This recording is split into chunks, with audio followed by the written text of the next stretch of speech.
Posne ruske kape. Sastojci za posne ruske kape: za 1 koru 200 g brašna, 10 kašika šećera, 1 prašak za pecivo, 2 dl kisele vode, 0,5 dl ulja, 2 pune kašike kakao praha.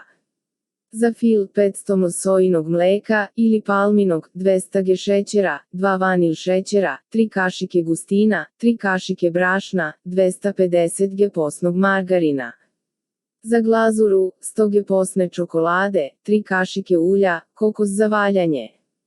Posne ruske kape se pripremaju na sljedeći način: u čini usipati sastojke za koru i sjediniti ih žicom za mućenje.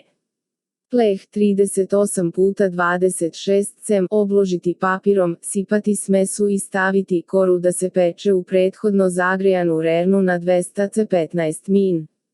Na isti način napraviti džos 1 koru. Kada se kore ohlade, modlom za krofne ili čašom izvaditi 48 krugova. Za fil staviti 4 dl mleka da provri sa šećerom i vanil šećerom. Sa ostatkom mleka 1 dl izmutiti brašno i gustin, pa ih skuvati u kipućem mleku. Kad se fil ohladi, sjediniti ga sa umućenim margarinom, pa filovati kape. Na 1 krug staviti punu kašičicu fila, preklopiti sa drugim krugom, pa bočne strane premazati sa filom i uvaljati u kokos. Ukupno će vam ispasti 24 ruske kape. Za glazuru otopiti posnu čokoladu sa uljem pa na svaku kapu sipati po kašičicu.